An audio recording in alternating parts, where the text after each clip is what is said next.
भारतातली मुलं लहानपणापासूनच आई आणि AI अर्थात कृत्रिम बुद्धिमत्ता असं दोन्हीही उच्चारायला शिकतात, असं पंतप्रधान नरेंद्र मोदी यांनी स्पष्ट केलं. मायक्रोसॉफ्टचे संस्थापक बिल गेट्स आणि पंतप्रधान नरेंद्र मोदी यांच्यात नवी दिल्लीतल्या पंतप्रधान निवासस्थानी विविध मुद्द्यांवर चर्चा झाली. त्यावेळी पंतप्रधान बोलत होते. यावेळी कृत्रिम बुद्धिमत्तेसह डिजिटल क्रांती, आरोग्य, सेवा, शिक्षण, कृषी, नारी शक्ती, हवामान बदल आदी विषयांवर उभयतांमध्ये चर्चा झाली. और मैं तो कभी कभी मजाक में कहता हूँ, हमारे देश में माँ को आई बोलते हैं, माता को बहुत से राज्यों में भाषा बोलते आई. अब मैं कहता हूँ हमारे यहाँ बच्चा पैदा होता है तो आई भी बोलता है, AI भी बोलता है.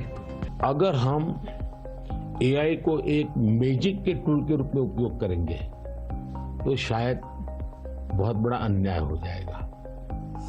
या AI का उपयोग अपने आलसीपन को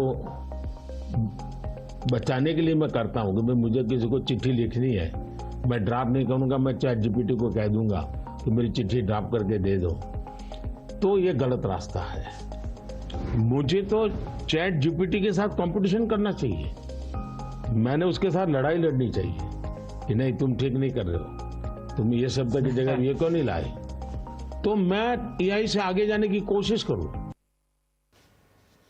कृत्रिम बुद्धिमत्तेचं महत्त्व वाढत असून भारताने G20 परिषदेच्या आयोजनात त्याचा भरपूर वापर केला असं पंतप्रधान नरेंद्र मोदी यांनी यावेळी सांगितलं. प्रत्येकासाठी तंत्रज्ञान ही भारताची संकल्पना असून मला गावातल्या सर्वसामान्य महिलांच्या हातापर्यंत तंत्रज्ञान पोहोचवायचं आहे असं मोदी यांनी स्पष्ट केलं. गावातील महिलांच्या हातात आम्ही ड्रोनचं तंत्रज्ञान दिलं. ज्या महिलांना सायकल कशी चालवायची माहिती नव्हतं त्या आज समर्थपणे ड्रोन उडवत आहेत असंही पंतप्रधान म्हणाले.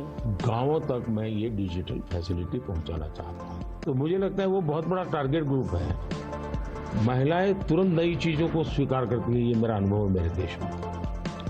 उनके अनुकूल कौन सी चीजें मैं टेक्नोलॉजी में ले जाऊंगा तो वो एकदम से एक्सेप्टेबिलिटी मिलती है. मैंने एक कार्यक्रम लिया है नमो ड्रोन दीदी. इसके पीछे मेरे दो लक्ष्य हैं. एक तो मैं भारत के गांवों में 3 करोड़ महिलाओं को लखपति दीदी बनाना चाहूँ, और वो भी एक गरीब परिवार से. तो मैं एक साइकोलॉजिकल चेंज करना चाहता हूँ. ये छोटी छोटी चीजें नहीं, बड़ी चीजें करनी है. तंत्रज्ञानावर कोणा एकाचा अधिकार नसल्याचं सांगून डीप फेकवर गांभीर्याने विचार करण्याची गरज पंतप्रधानांनी व्यक्त केली. सरकारला कृषी क्षेत्रात मोठी क्रांती आणि मनोवैज्ञानिक बदल घडवून आणायचे आहेत असंही ते म्हणाले. कृत्रिम बुद्धिमत्तेचा वापर आळशीपणासाठी करू नये असंही पंतप्रधान म्हणाले. AI जनरेटेड चीज है, उस पर आना चाहिए वाटरमार्क कि ये AI जनरेटेड है, ताकि कोई मिसगाइड ना हो. और ये बुरी चीज नहीं है, सिंपली इट्स AI जनरेटेड, तो मैं उसका वैल्यू समझ लूंगा. डीप फेक भारत जैसे डेमोक्रेटिक कंट्रीज में और इतनी विशाल कंट्री में कोई एक डीप फेक में कुछ भी चीज डाल दे, मेरे ही वॉइस में कुछ ऐसी गंदी चीज डाल दे, तो शुरू में तो लोग मान जाएंगे, तो बहुत बड़ी आग लग जाएगी. तो ये जरूरी है कि डीप फेक AI जनरेटेड और ये सोर्स है, ये आज शुरू के दिनों में, आगे चल करके क्या होगा जरूरत नहीं पड़ेगी शायद, लेकिन ये हमने कुछ डूज एंड डोंट्स उस पर सीरियसली सोचना पड़ेगा. भारतात तंत्रज्ञानाचं लोकशाहीकरण झालं असून शालेय विद्यार्थ्यांना सर्वोत्तम शिक्षण उपलब्ध करून देणं याला प्राधान्य देत असल्याचं पंतप्रधान म्हणाले. इस टेक्नोलॉजी को डेमोक्रेटाइज कर दिया है, ये किसी की मोनोपोली नहीं रहेगी. ये जनता का होगा, जनता के द्वारा होगा, और जनता में जो भी उभरती हुई टैलेंट इसमें वैल्यूएडिशन करेगी, वो करती चलेगी, ताकि कॉमन मैन को भी टेक्नोलॉजी पर विश्वास पैदा होना चाहिए. मैं बच्चों को बेस्ट एजुकेशन पहुंचाना चाहता हूं. टीचर की जो कमियां हैं उसको मैं टेक्नोलॉजी से भरना चाहता हूं. दूसरा, बच्चे का इंटरेस्ट विजुअल में है, स्टोरी टेलिंग में है, तो उस प्रकार के कंटेंट बनाना, उस दिशा में मैं काम कर रहा हूं. प्रगतीचे मापदंड पर्यावरण अनुकूल असण्याची गरज अधोरेखित करून पंतप्रधान म्हणाले की हरित हायड्रोजनचा प्रगतीला मोठा हातभार लागत आहे.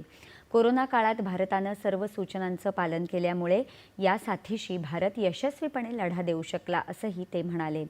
मुलींमधील गर्भमुखाच्या कर्करोगाकडे सरकार गांभीर्याने बघत असल्याचं त्यांनी सांगितलं. भारतातील आरोग्यसेवा सुधारण्यासाठी 2 लाख आरोग्य मंदिरांची निर्मिती केल्याचंही पंतप्रधानांनी सांगितलं. भरड धान्य ही सुपर फूड्स असून त्याच्या वापरात व्होकल फॉर लोकलला पाठिंबा देत असल्याचंही पंतप्रधानांनी स्पष्ट केलं. आधुनिक तंत्रज्ञान क्रांतीसोबतच डेटा सुरक्षावरही विचार करण्याची गरज पंतप्रधानांनी अधोरेखित केली. डेटाचा योग्य वापर करणं सुनिश्चित करायला हवं असंही त्यांनी सांगितलं. क्वालिटी डेटा के लिए ट्रेन करना पड़ेगा. हमारे डेटा में क्वालिटी होनी चाहिए, क्लैरिटी होनी चाहिए. दूसरा, डेटा ओनर को मालूम होना चाहिए कि जो मेरे से डेटा मांग रहा है वो किस काम के लिए मांग रहा है. अगर वो उसके साथ एग्रीमेंट करके उसमें से कमाई करना चाहता है तो उसको अलाउ करना चाहिए कि और पहला उसको प्रायोरिटी रिसर्च के लिए होनी चाहिए. रिसर्च के डेटा की वैल्यू ज़्यादा ना हो ताकि वरना रिसर्च बहुत महंगा हो जाएगा. और रिसर्च करने वाले इंस्टीट्यूट ने भी उसको एश्योरेंस देना चाहिए कि तेरे डेटा का मैं जो उपयोग कर रहा हूँ वो इसी काम के लिए होगा, ये ग्लोबल गुड के लिए है, कॉमन मैन गुड के लिए. तो मैं मानता हूँ दुनिया में कोई भी व्यक्ति इनकार नहीं करेगा. भारतात कायमच नवोन्मेषाला प्रोत्साहन देण्यात येत असल्याचं सांगताना 4थ्या औद्योगिक क्रांतीत भारत अग्रेसर राहील असंही ते म्हणाले.